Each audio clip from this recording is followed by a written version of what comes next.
What's up, everybody? My name is Jacob, and today I want to talk to you about creativity. Because there's so many different ways to be creative, right? You could be like a creative actor. Alas, poor Yorick. I knew him well. Who's Yorick? You got the wrong skull, kid. Oh. You could be a creative dresser.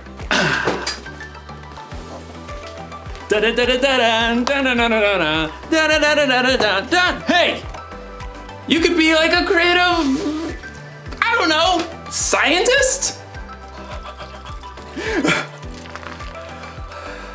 But most of the time when you hear the word creativity, you think of something like this.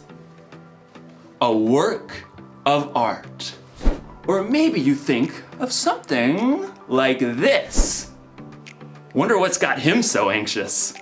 Oh! Oh! Ugh, ewy.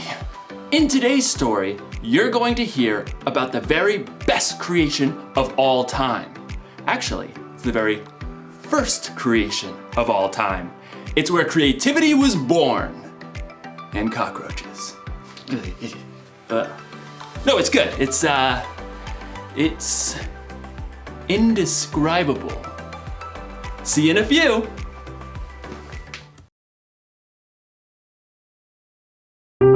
The Bible. It's 66 books of history, stories, letters, and poetry that fit together to form God's one big story. The epic adventure of how He created us and loves us so much that He made a way to rescue us. As we travel through the Bible, from Genesis to Revelation, we discover people who met God and found their lives changed forever. Now, for an amazing story, inspired by the book of Genesis, chapters 1 and 2. In the beginning, the very beginning, before the first breath, before the first flash of color, before the first moment in time, there was nothing. Nothing. Nothing except God. But when God saw nothing, He saw a blank canvas. He saw the perfect backdrop for a work of art beyond imagination. So, God created. From absolutely nothing, He brought forth the heavens and the earth. But there was no shape or form. God's Spirit hovered over the dark emptiness. Then, God called out, "Let there be light." Brilliant light shattered the darkness like golden trumpets on a still morning. Bright rays shimmered and danced in all the hues of the rainbow. God saw the light was good. He divided the light from the dark, calling the light day and the darkness night. Evening and morning together shaped the very first day of all time. Then God said, "Let there be a huge space between the waters. Let it separate water from water." By His words alone, God shifted the waters, leaving a vast arching space above, the sky. Evening and morning rolled past, the second day. God lifted His voice again. "Let the water under the sky be gathered into one place. Let ground appear." Dry land shrugged its way out of the water. Islands and vast continents and gritty deserts and towering mountains. God called the dry ground land, and He called all the gathered waters seas. But God had even bigger plans for this day. "Let the land produce plants, and let there be trees on the land." In moments, tall grasses unfurled across the plains, and giant redwoods shot up from the dirt. Flowers and grapevines and carrots and corn sprouted and flourished. God saw that all of it was good. That evening and morning closed out the third day. "Let there be lights in the huge space of the sky. Let them separate the day from the night." At the sound of God's voice, the blazing sun exploded into being. The silvery moon spun out. Stars and galaxies flooded into space, filling the universe. Pew, pew, pew. God set the sun to rule the day, and the moon to rule the night. And God saw it was good. That evening and morning made up the fourth day. But God wasn't done painting his masterpiece just yet. Let the seas be filled with living things. Let birds fly above the earth and across the huge space of the sky.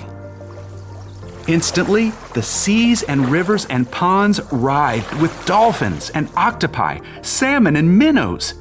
Eagles soared and bluebirds nested, while ostriches stretched their long necks. God saw they were good. That evening and morning formed the fifth day. But God kept working on his creation. Let there be livestock and creatures that move along the ground and wild animals. At once, animals of every kind appeared. Elephants thundered through the forests, and squirrels darted up tree trunks. Monkeys chattered, and pigs rolled happily in the mud. God saw it was all good. But he had one more creation in mind. Let us make human beings so that they are like us. Let them rule over the fish and the birds. Let them rule over all the animals. Then, with his own hands, God formed the very first man and the very first woman, Adam and Eve. I'm me. And you are you. And this place? It's beyond words. Unlike the animals, God made people in his image to reflect him. Have children and fill the earth. Rule over the fish and the birds and every living creature. I am giving you every plant on the earth for food. God looked over everything he had created and saw that it was very good. That evening and morning were the sixth day. And on the seventh day, God rested. His work was finished. His glorious creation was complete. But because God had formed people in his image, they too could reflect his imagination and creativity. The possibilities ahead of them were endless.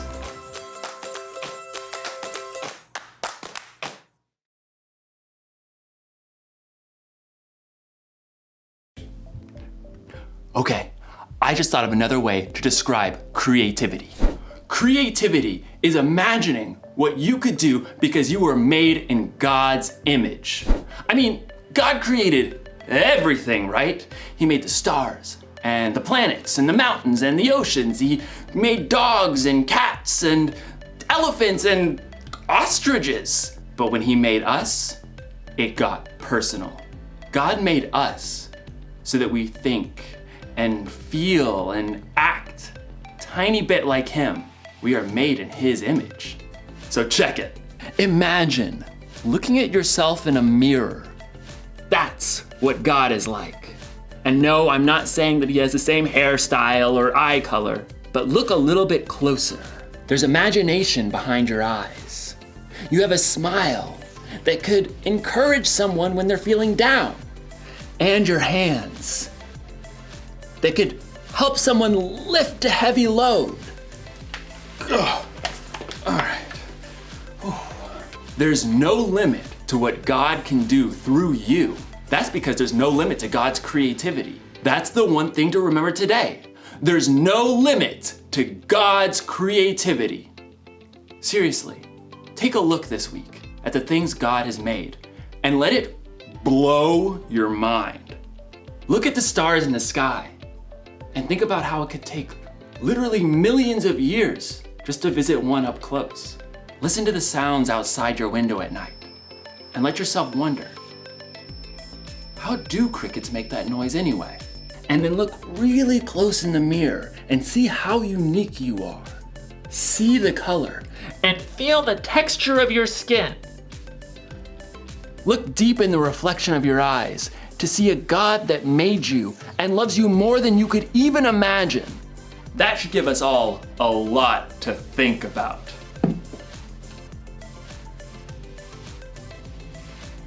No wonder this guy's a statue. He's thinking about God's creativity. Dude.